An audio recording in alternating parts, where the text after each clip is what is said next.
2025. I would now like to turn the conference over to Jared Conley. Please go ahead.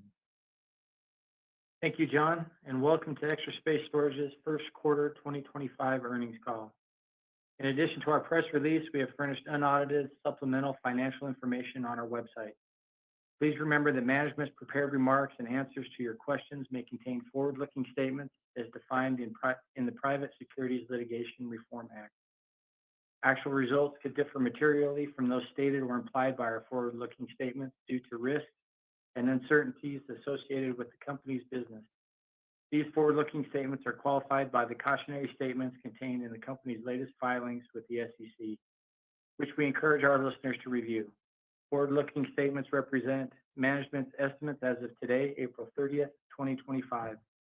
The company assumes no obligation to revise or update any forward-looking statements because of the changing market conditions or other circumstances after the date of this conference call. I would now like to turn the call over to Joe Margolis, Chief Executive Officer.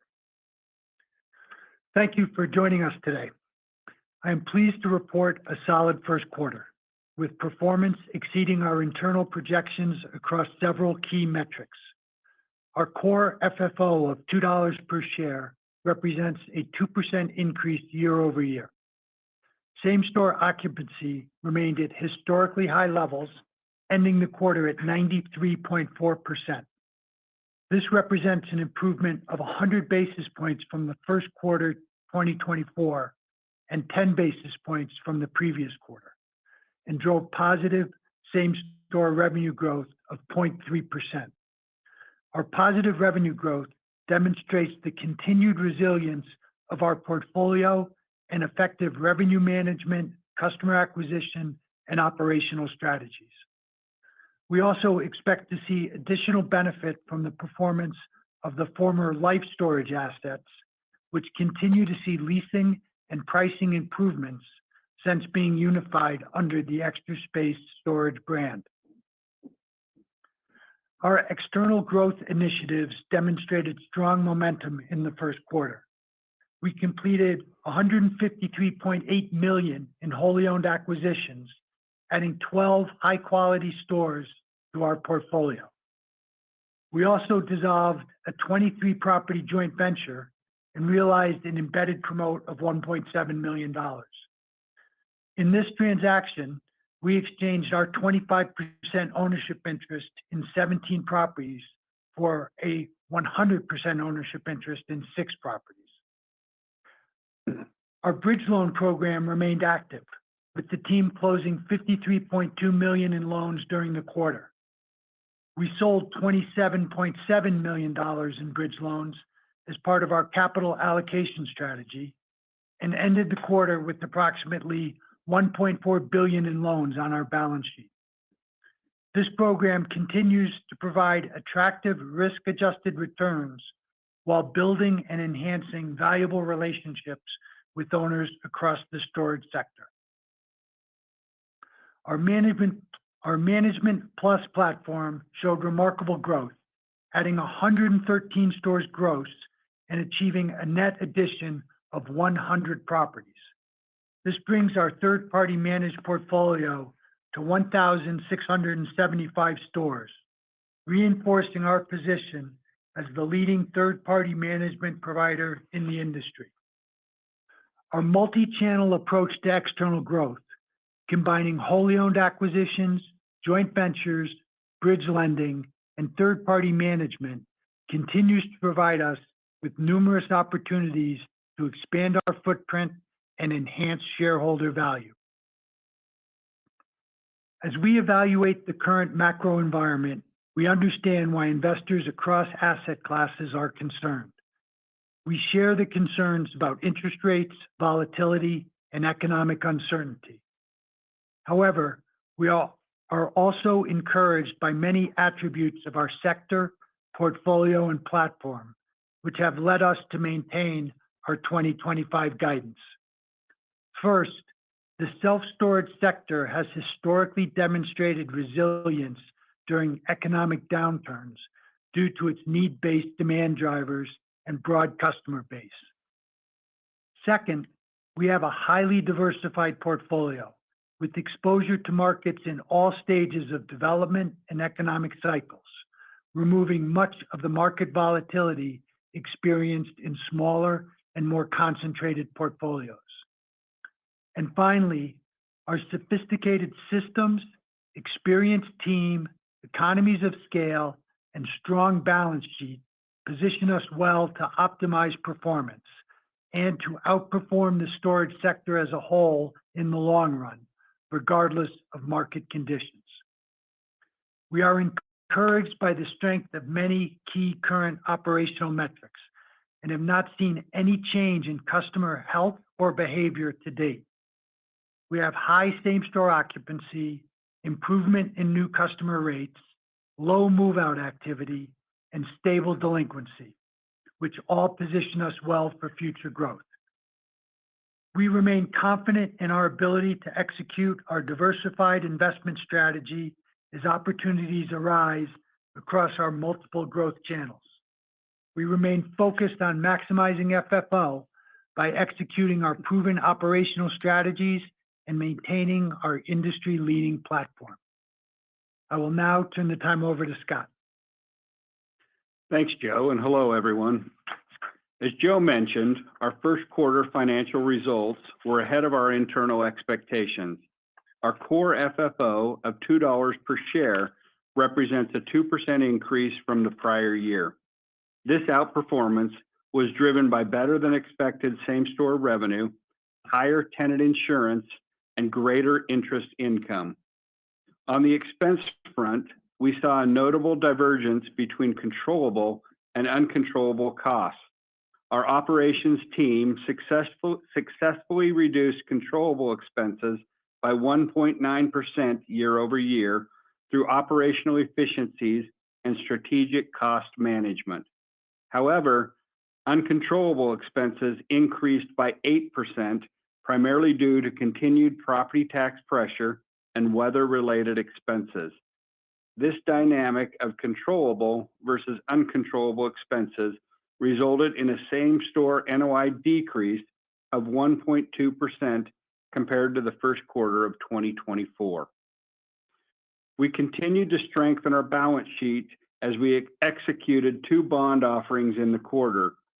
One 5-year issuance of $350 million at an effective rate of 5.17%, and a second 10-year issuance of $500 million at 5.4%. These offerings demonstrate our continued access to public debt markets and our ability to secure favorable terms despite the volatile interest rate environment. We continue to maintain a conservative leverage profile with almost 90% of our debt at fixed rates, net of our bridge loans receivable. This helps insulate us from near-term interest rate fluctuations.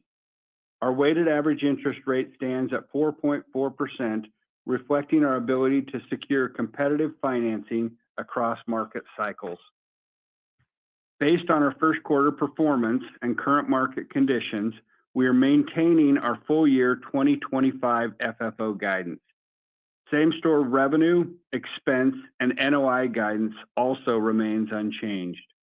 This guidance assumes no significant recovery of the housing market and reflects our strong occupancy levels and stable new customer rates balanced against broader economic uncertainties.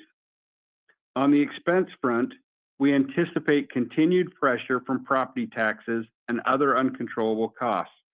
We have updated a few items in our guidance, including a $17 million reduction at the midpoint in equity and earnings.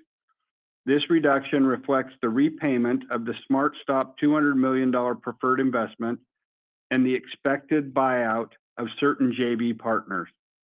The income from the properties we have and will purchase from our JV partners is now reflected in non-same-store NOI. We've also increased interest expense to account for these partners' buyouts and to reflect the change in the forward interest curve. Our annual acquisition guidance has also been increased to account for the JV buyouts that are currently under agreement. We are encouraged by our core business fundamentals and are confident that our diversified portfolio and systems will maximize performance in all economic scenarios. And with that, John, let's open it up for questions. Thank you.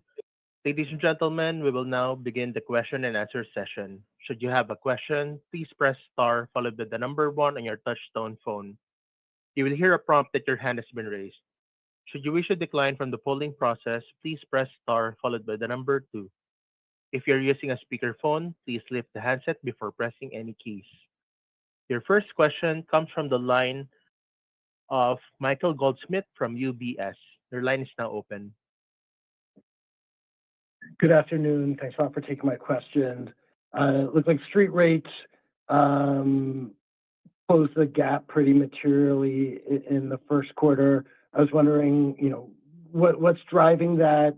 It doesn't feel like demand is incrementally picking up, but I'd love to hear your comments there. And then also, if you can provide an update on just how the conditions played out so far in April. Yeah, Michael. So far, quarter to date, things have played out very similar to what we were expecting. So no major surprises, maybe slightly ahead of what we originally expected. In terms of street rates, our street rates have gone from -9% in Q3 last year to year-end street rates of -6%. In the first quarter, our average was slightly negative, and then by the end of the quarter and into April, we were flat.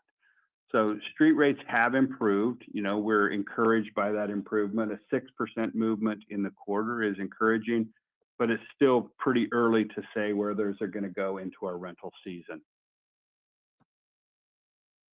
Got it. And as a follow-up, during the first quarter, you had same-store revenue growth of 30 basis points. The midpoint of the guidance range implies that that same-store revenue remains in that range through the year.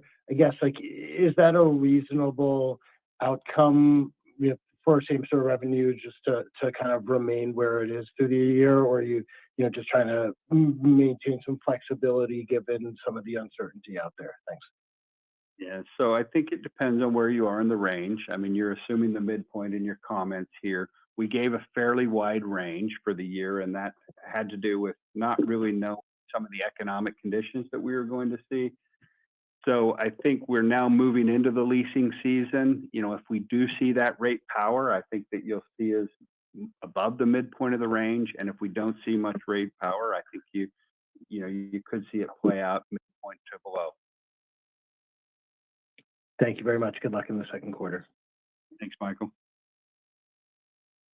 Your next question comes from the line of Jeffrey Spector from BofA Securities. Your line is now open.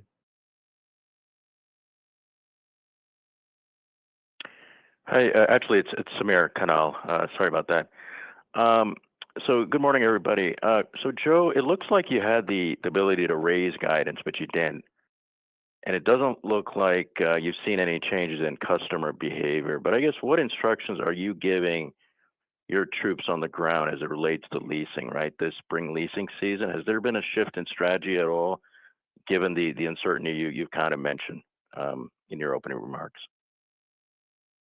No, there's been no change of instruction or strategy. Our goal is to maximize revenue. We have, systems and processes in place to do that. I don't need to give instructions on a day-to-day basis. The algorithms are pricing every unit in every building on a nightly basis, taking into account both our, massive data set that we have and what's going on the ground today. And I'm very, very confident that both our systems and our people are set up to take advantage of whatever opportunities present themselves and react to the environment as it unfolds. Thank you for that. And then I guess my second question is, in your opening remarks, you talked about the sort of the positive impact from LSI that you're seeing. Maybe expand on that. And you talked about improved leasing in that portfolio. Maybe just give it a little bit more color. Thanks. Sure, absolutely. Good question. So overall, the former LSI stores rebranded as Extra Space are progressing as expected. We're seeing improvement in both organic and local search results, although there's still further room to improve there. The occupancy gap between the former Life Storage same-store pool and the former Extra Space same-store pool is close to 30 basis points, which is as tight as it's ever been. If you look at the 3-month period prior to the conversion to a single brand and compare it to the 3-month first quarter 2025 period, rentals at the former Life Storage stores are up 10.4%. The rate growth at the Life Storage stores is faster than the rate growth at the Extra Space stores. And on the expense side, in the first quarter, we saved $1.3 million in paid search at the Life Storage stores. Physically, we've had 500 stores that have their signage replaced, 350 offices complete. We'll have the painting done by year end. So while we're well on our way there, we're not done. And we hope to get further improvement as the physical part of the rebranding is completed as well. So overall, happy where we are, happy with the pace of progress, and looking forward to it continuing. Thank you for that. And finally, Scott, just one last one on this exchange of the 25% ownership interest for the properties to the existing joint venture. Was there an impact in 1Q from that at all? There actually is no impact. It basically is moved from an equity pickup to it'll be wholly owned, and that transaction actually happened on March 31st. So going forward, it's reflected in non-same store NOI. Okay, perfect. Thank you. Thanks, Samir. Thanks, Samir. Your next question comes from the line of Nick Yulico from Scotiabank. Your line is now open. Thanks. I was hoping to just get a feel for the the acquisition yields for what was done in the quarter and what's under contract right now. Sure. So we bought a wide variety of types of assets in the first quarter. The underwritten months to stabilization range from 1 month to 19 months. So that tells you they're at different stage of lease up. Initial yields range from 2.3% to 6.5%, and they stabilize in the upper 6s to 7%. So obviously, higher stabilized yields if you're further out on the stabilization projection. Okay, great. Thank you. And then just second question is and I know Scott, kind of framed out some of the the change in move-in rate growth in the fall versus the fourth quarter, and even if we looked at it like sequentially in terms of what the move-in rents were in the first quarter versus the fourth quarter, it was there was a higher sequential jump in that move-in rate than there was a year ago during those similar periods, and at the same time you had occupancy up. So I guess is the message here that you guys are feeling a little bit better about pushing rate and removing some of the discounting on the front end? How should we think about that? Thanks. I think we're feeling good about things. I think it's still too early to say moving into the leasing season. We have, rates have moved up sequentially month over month, which is good. But on a year over year basis, they've, and from the previous quarter, they moved up 6% and they continue to move, but we'll see how those move as we move into the leasing season. So we would almost tell you it's really too early to tell. Okay, thank you. Nick? Your next question comes from the line of Todd Thomas from KeyBanc Capital Markets. Your line is now open. Hi, this is AJ on for Todd. Quick question, just real quick around the April data. Could you quantify the occupancy for April thus far and what that looks like year over year? Yeah, occupancy at the end of April is 93.7, so it's a slight increase from where we were at the end of Q1. So, good movement in April. Okay, and then real quick around kind of the 3 p.m. growth kind of throughout the balance of the year. And I guess just more broadly in this environment, How have the discussions changed around either the 3PM, structured financing, or even acquisitions with sellers? So 3PM growth was really strong, 100 net. That includes the um, the assets in the partnership that were moved from managed to wholly owned. Sorry. So very strong quarter. 100 net is phenomenal growth. We continue to see strong demand from operators who are having trouble in the environment. We're seeing an increase in that demand and a significant decrease in demand from new developments as the development pipeline continues to slow down. Similarly, on the bridge loan program, we see demand kind of converse to the acquisition market. So as the acquisition market continues to be muted, continued bid-ask spread, we see a number of borrowers seeking to kind of get a bridge solution instead of selling, and they'll try again in 3 years. So very good activity on both of those fronts. Okay, thank you. Your next question comes from the line of Ronald Camden from Morgan Stanley. Your line is now open. Great. Just two quick ones from my end. Just would love some comments on the expense side, how you're sort of thinking about it. Obviously, taxes were higher as you expected, but just any sort of relief as you go through the year.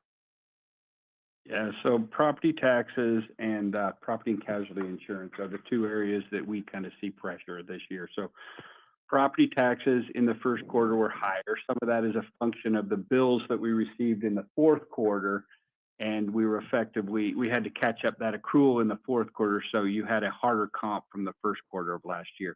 So on an annual basis, we wouldn't expect them to increase at this rate, but on a quarterly basis, it was a tougher comp. So the expense pressure is coming more from what we're doing what we can to control these expenses, whether it's appealing things on the property and casualty side. We've been very active in meeting with a lot of carriers, trying to make sure that we have as many people in the bid process as possible. But those are you're somewhat subject to market conditions on the property and casualty side. Great.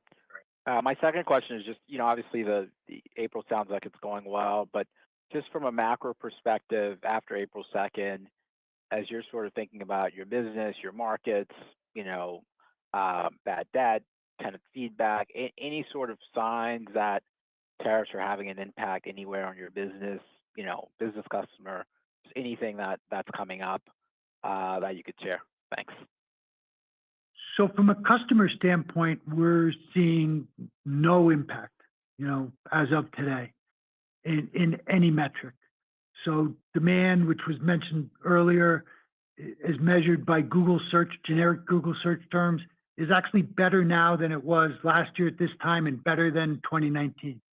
So there is demand out there. We're not seeing any change in customer behavior in terms of acceptance of ECRIs, defaults, bad debt. The business is still good, with no change. Looking forward, we don't know, and we don't know what the effect of tariffs are going to be on customer and customer behavior. I do know that our systems and our ability to collect and react to data will optimize whatever comes to fruition. So I feel good about that. I also think that tariffs, and we don't even know what tariffs are going to mean in the long run, are going to have an effect on pricing. Immigration policy may have on commodity pricing, steel pricing. Immigration policy is going to have an effect on labor pricing. And I think those things will further reduce new development in the future, which is a good thing for our business. Great. Thanks so much. That's it for me. Thanks, Ronald. Your next question comes from the line of Spencer Glimcher from Green Street. Your line is now open. Yeah, thank you. Joe, you commented on the sector's resiliency during economic downtimes. With that in mind, have you guys started to see more capital looking to get into the space in recent months? I don't know if we've seen more capital, Spencer. I think, over the long term, there's been an increase in institutional capital looking to get into the space. When withdrawal queues in the open-end fund started and there was, other reallocations of capital, it slowed down somewhat. We were certainly more busy with our joint venture partners in 2020, 21, and 22 than we were in 2024 and currently this year. But there still is a lot of capital that is interested in self-storage. Okay, that's helpful. Thanks so much. Sure. Your next question comes from the line of Eric Wolfe from Citi. Your line is now open. Hey, thanks. You mentioned that demand as measured by Google searches is stronger than last year, and I think 2019 is as well. But if you listen to the home builders, it seems like demand is pretty soft right now, and affordability concerns. Apartments are seeing record low turnover. So I'm just curious if there are other demand sources besides moving that are becoming a bit more important drivers of demand. Essentially, just wondering why the Google searches look good right now at a time that the sort of moving environment seems to be a bit weaker than normal. Yeah, so moving demand certainly has declined. The peak for us was the third quarter of 2021, when 63% of our customers told us they were in the process of moving. And that's not only moving to a for-sale house. That might be moving apartment to apartment or house to apartment or back home or to a dorm. But the peak was 63% of our customers. And now it's about 54% in the first quarter. So there clearly is a decline, but people are still moving. There's still a substantial demand from that. The increase in demand has been in the lack of space customer. And that's about 35% of our customers now are telling us that they are renting because they don't have enough space in their current situation. And the positive there is the length of stay of the lack of space customer is twice that of the moving customer. And one reason we see low vacates, I think, is because of this shift. And it's helped increase both our occupancy and our average length of stay. That's helpful. And that lack of space customer, is that more pronounced in certain markets? Like, I guess I would think, New York, big major urban markets where people tend to rent more than buy. But I was just curious if it breaks down by market at all. Yeah, I think your rationale is logical, right? New York has always been a market with less transition and more kind of lack of space, small living space tenants. And you see that in market performance, right? New York, both New York MSA and the New York boroughs, outperformed our portfolio average by a significant amount. That's a healthy market right now. Thank you. Your next question comes from the line of Juan Sanabria from BMO Capital Markets. Your line is now open. Hi, good morning. A question on the rates as it relates to guidance street rates for new customers. You're flat now, and you said that was kind of one of the main variables, whether you're at the high or low end. If rates are flat year over year on average or for the balance of the year, what would that mean in terms of where you'd be within the guidance range, all else equal? Yeah, Juan, we actually haven't, guided using rates. When we do our modeling, when we do all of that, we're guiding using revenue dollars. And so when I'm speaking to rates and strength of that, it's more in generalities. So I would tell you, obviously, higher rates are going to produce more revenue and lower rates are going to produce less. But we are guiding more on revenue versus rate. Okay, fair enough. And then just a question on ECRIs. You've heard from some that there's been maybe some moderation in ECRIs, maybe the quantum that's asked for on average. Have you guys done any of that or seen that more broadly in the industry as you've kind of gotten more upfront or less paying upfront and those rates have stabilized year over year? But is there any kind of offset in ECRIs as part of that give and take between the two street rates and ECRIs?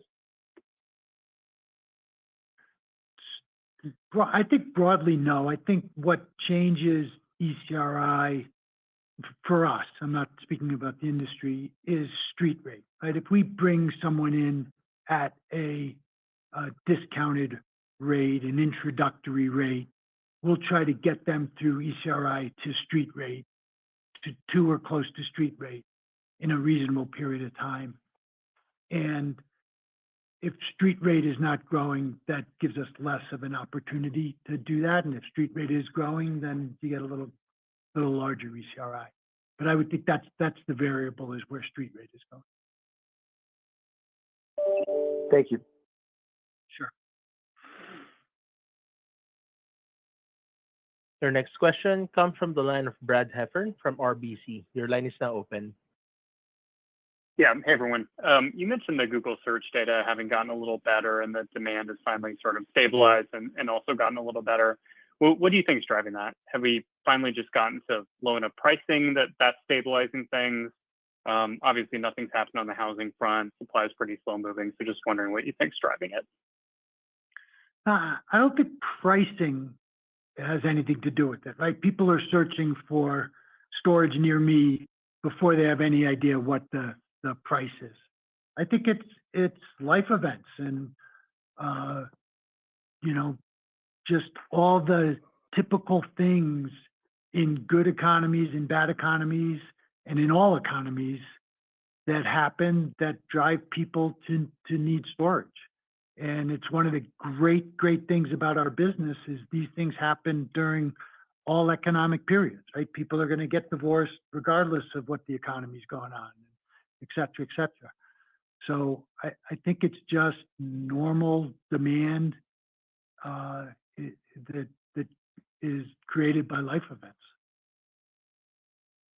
Okay, got it. And then on the tariffs, are you expecting any direct impact on tenants, like away from, losing your job or like the macroeconomic impacts? I know it's hard to quantify, but I'm just wondering if you have, small businesses where they have an Amazon business and they have a unit full of imports from China, where it might be a headwind. So if that's true, it's a really small part of our business to start with. And I also think to the extent there are negative impacts, so the tenant that has Amazon imports from China now is out of business, there'll be offsetting positive impacts of the business that ran out of a small flex space and their business is hurting and they have to downsize and operate out of a 10 by 20. So overall, I don't think it's going to be I'm pretty sure it's not going to be a big mover to our business. Okay, thank you. Sure. Your next question comes from the line of Eric Luebchow from Wells Fargo. Your line is now open. Right, great. Thank you. I know you don't guide to occupancy or move-in rates, but I think last call you had talked about maybe some of your occupancy burning off throughout the course of the year, and that could give you a little bit more leverage in pricing. So just wondering, if those dynamics kind of still hold in what you see in the market and how we should think about the next few quarters. What we've said in the past about occupancy is we expect less occupancy benefit in the middle and back half of the year than what we saw in the front half, and we still assume that to be true. Okay, appreciate that. And then on the acquisition guide, the $600 million in your updated guide, I guess, how should we think about the potential mix there between, wholly owned acquisitions or JV investments? And I guess, have you seen any real change in stabilized cap rates or bid-ask spreads in the market year to date versus last year? Yeah, the best place to see the split is the table in the press release, and you'll see a footnote over the column and the stuff that's to happen going forward. So of those 28 properties, 27 of those are JVs, and then I'll have Joe comment on the market. Yeah, I don't think I could accurately give you a market cap rate. The transactions that we see close all seem to have some, unique story or circumstances of, of, why the asset was sold at the price it was. Not sure there's enough volume that I'm comfortable to saying this is the clearing price or the clearing yield for an asset of a particular quality in a particular market. I think it's a very quiet and uncertain market right now. All right, appreciate it. Thank you. Sure. Your next question comes from the line of Caitlin Burrows from Goldman Sachs. Your line is now open. Hi, good morning there. I was wondering if you could just comment on your supply outlook for the year. So in the first quarter, we saw deliveries in the micro markets of our same store pool was as expected. We expected about 10% kind of on a square foot basis increase in those markets in 2025. And we're in the first quarter, we were tracking to that. I would not at all be surprised if the new deliveries goes down further, just from what we're seeing in conversations with developers, inquiries in our Management Plus platform. It is difficult now to understand what your costs are going to be and understand what your returns are going to be. And it's significantly slowing down development. Got it. Makes sense. And then it looks like actually post-quarter, you guys did some buybacks. So just wondering how you decided to do that and how you were thinking about that opportunity versus other uses of capital. It's a great way to ask the question because that is the decision. It's a capital allocation decision. And, our stock price got to a point where we thought it was a very easy decision to allocate capital to that. We put a program in place. We were hoping to slowly buy a sizable amount of stock and without moving the market. And 2 hours later, the president put a pause on tariffs and the stock jumped and our program ended. So we only ended up buying a little bit of stock. I think it was at a favorable price. I wish we had a greater opportunity to buy more. And we'll continue going forward to look at that as one of our many options of how to allocate capital. Thanks. You're welcome.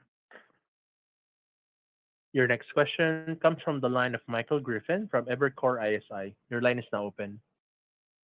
Great, thanks. Wondering if you could give a little more context and color on, kind of these upcoming JV buyouts or acquisitions you have for the remainder of the year. Can we get a sense, is it you approaching your partner? I imagine you obviously own and probably manage these properties, so you have a good sense for, how they're operating on the ground. I mean, are these capital partners more finite life vehicles that, need to bring capital back to investors? Like, give us a sense of, what the kind of property mix is here and, how these deals came to be. Sure. So we have 2 joint venture buyouts that have been agreed to but not closed. Both situations, this is a capital allocation decision for the partner. They'd like to take this capital and put it somewhere else. One is a 2019 venture with 11 stores. One's a 2021 venture with 16 stores. We will realize a $3.1 million promote in one and a $4.2 million promote in the other. In the first one, we'll invest about $100 million at a first-year yield of 7.7%. And the second one, we will have incremental capital about $55 million at about 7.4%. So both, accretive and good uses of capital. Yeah, maybe just one clarifying point there. That's the cash invested. We're also assuming debt on both of those JVs to get to the total purchase price that's in the tables in the press release. Yeah, that's certainly helpful context, Scott. And then, Scott, I know you laid out kind of in your prepared remarks, as it relates to guidance, you're not expecting a recovery in the housing market, but I imagine job growth is also, relatively correlated with storage demand, we've obviously got this, the jobs report coming out on Friday. I think if that, really starts to fall off a cliff, whether it's bigger declines that people expect or maybe job losses. I mean, have you done any analysis around that and how that could impact your expectations for growth? We've looked for correlative factors, over the years, and job creation, job growth does impact it. We clearly prefer strong job growth than shrinking jobs, but at the same time, change is what drives self-storage. And good times, bad times, there's going to be change. And so even during the last downturn, 2008, 2009, we saw negative same-store growth of 2.9%. So we feel like self-storage is set up to not be nothing's recession-proof, but it does very well in a downturn also. Great. That's it for me. Thanks for the time. Your next question comes from the line of Ravi Vaidya from Mizuho. Your line is now open. Hi, guys. Hope you guys are doing well. As we look ahead to the peak leasing season here, which markets do you expect to see strong and outsized demand from? And which ones may be a bit more concerning or something to monitor, whether it be on weak pricing, lower demand, or higher operating expenses? Thanks. I would think the answer to that question relates to supply, really. So the markets that have, are still absorbing supply, Atlanta, some of the Florida markets on the Southwest Coast, Phoenix maybe, will have more difficulty than the markets that have already absorbed supply or never really were in that type of supply situation. Got it. Thank you. You're welcome. Your next question comes from the line of Ki Bin Kim from Truist. Your line is now open. Thank you. Good morning. Just going back to the bridge loan topic, can you illustrate for us how much more demand you might be seeing in that program given the volatility in the cost of capital market? I think we're seeing, steady demand. I'm not sure we're seeing increasing demand when you say more demand. I think we're seeing steady demand in that business. And it's kind of a wide variety of demand. Fewer, new development projects, right, at CO, more borrowers who are buying out an equity partner or, tried to sell and couldn't or didn't want to at the price they could sell, so are looking for a temporary solution. And other, people who want to do additions to their property or other situations like that. But I think demand is more steady than increasing. Okay. And on the LSI assets, you mentioned improving rentals and occupancy. For rate, for the comparable properties to EXR, where is that gap today and how's it trended? Overall, the trend is positive. The LSI stores are improving. Their rate growth is better than the Extra Space properties. We're not really looking at two separate pools anymore and reporting on that. We will just report our same store pool, and you can look at prior pools where the change is 95% LSI to see the difference in performance. Okay, thank you. Your next question comes from the line of Mike Mueller from JP Morgan. Your line is now open. Yeah, hi. I guess first question, if a recession actually happens, can you talk about how you think you'd approach operating the portfolio, say, to the playbook from the GFC? Yeah, really, really good question. I think we're in a much, much better position than we were in 2009 to maximize performance in a downturn. We just didn't have the systems, the data, the experience back then that we have now. And we did a bunch of things back then that in hindsight we didn't need to do, right? We had a vacate problem in 2009, not a demand problem, which was interesting. Our problem was really on the vacate side. And we tried unilaterally lowering customers' rates to get them not to vacate. And obviously that doesn't work. When people don't need storage, they don't need storage. So I'm much more confident that our systems will react, real time to what's going on to optimize performance. And, all we can do is do the best we can in the situation that's presented to us, but we are set up well to perform as best as we can, regardless of the cards we're dealt. Got it. Okay, maybe one other quick one too.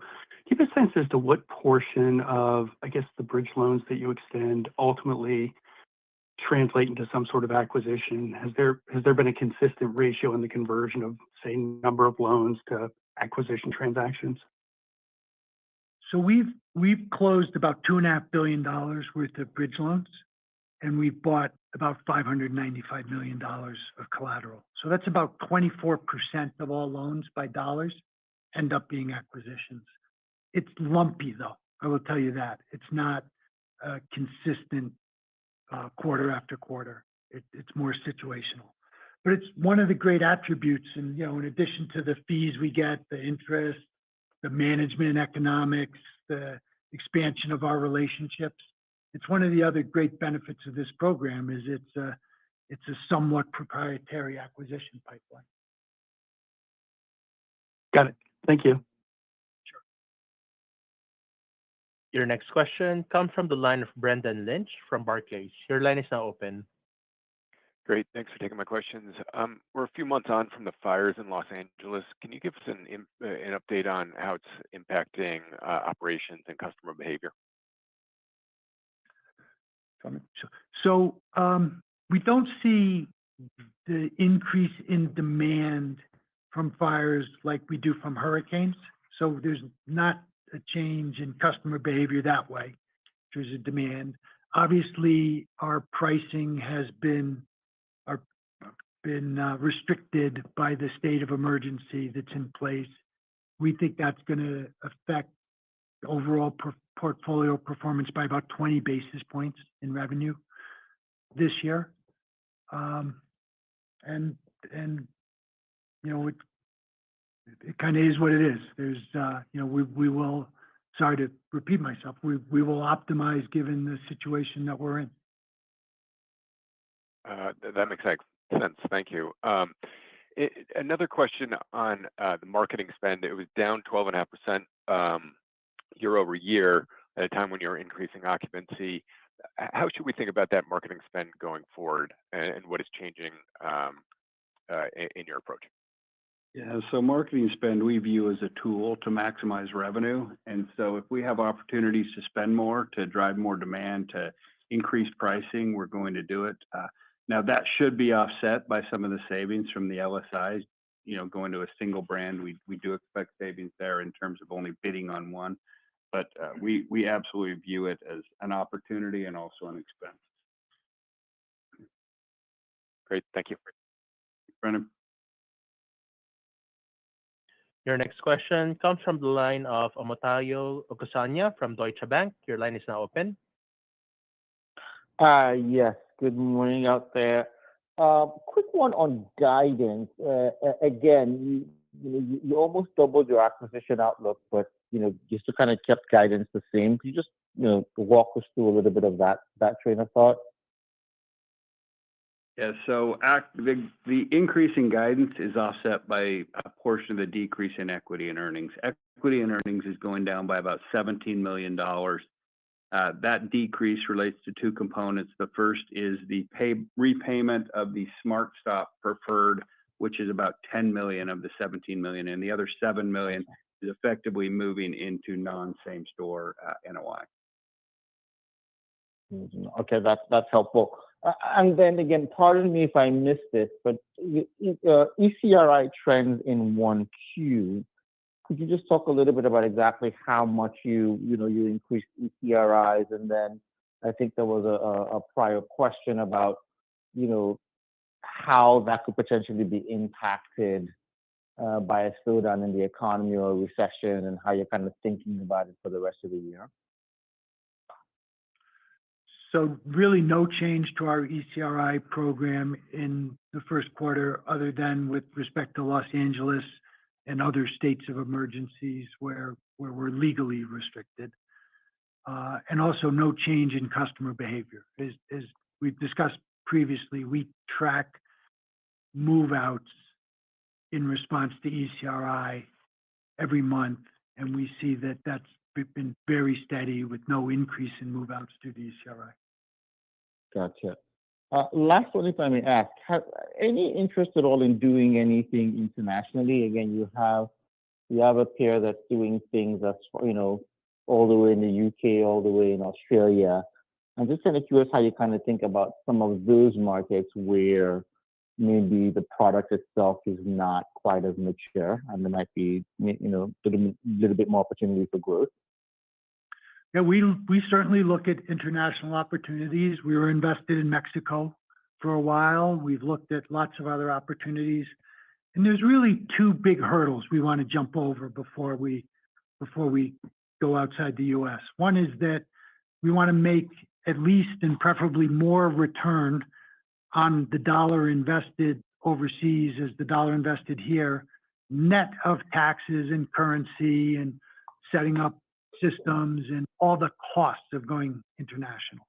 So it's got to be accretive net of all of those things. And then secondly, it's got to be scalable. We're not really interested in buying two assets in Toronto. It's not worth the headache.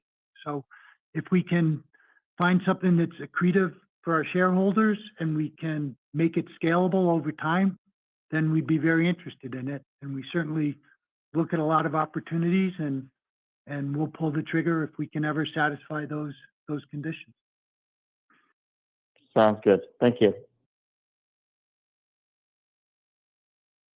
Your next question comes from the line of Todd Thomas from KeyBanc Capital Markets. Your line is now open.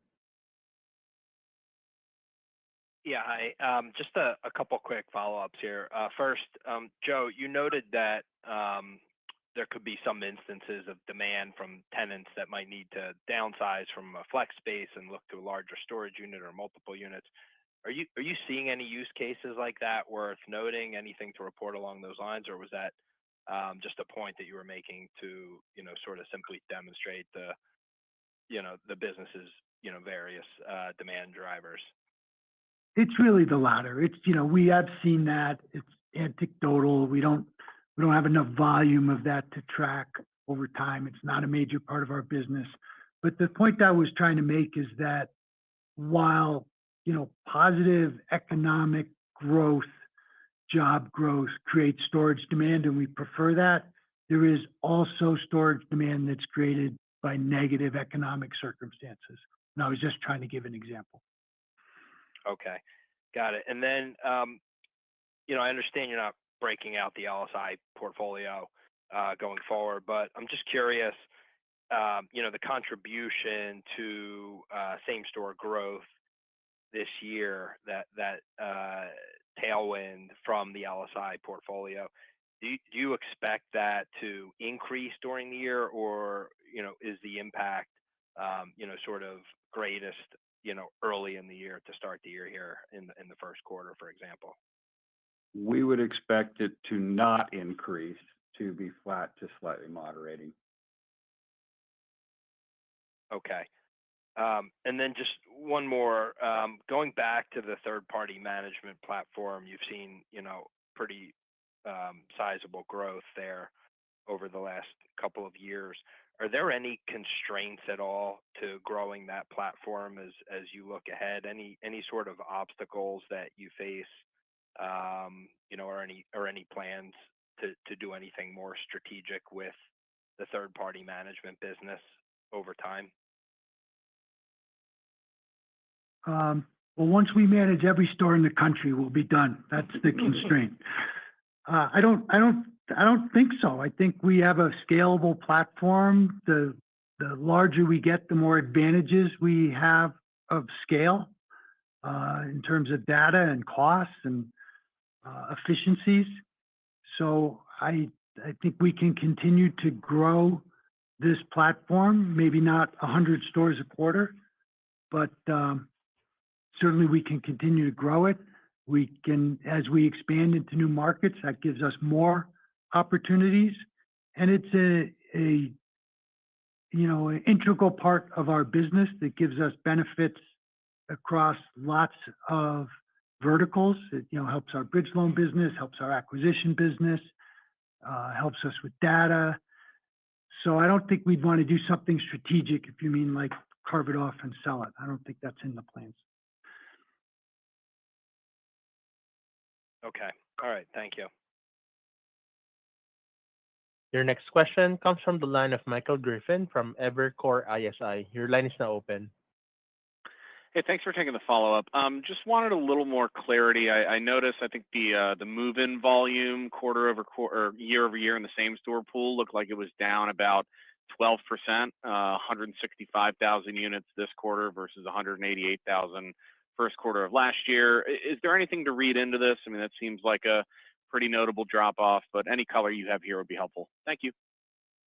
Some of that is a function on the comp from last year. We actually had a very good rental volume last year, but overall move in and move out volume are down, but probably the more important number here is occupancy. I mean, occupancy and revenue growth are doing what we would expect. So I wouldn't tell you there's anything to read into it. Great. Thank you so much. Thanks, Michael. Our next question comes from the line of Caitlin Burrows from Goldman Sachs. Your line is now open. Hi, quick follow-up on the business use, realizing that it's a small part of your business. I'm just wondering if you have any idea if that's like 2% of your business or 6% or more, or you don't know? So we don't know exactly because it's easy to track a customer that, signs their lease in the corporate name. But we also have lots of businesses that sign their lease in an individual name and they're a landscaper or a local business. So we know about 5 or 6% of our tenants sign in business names. So probably our overall business use is somewhere north of that. And it's gone down over time as a larger portion of our portfolio is, multi-story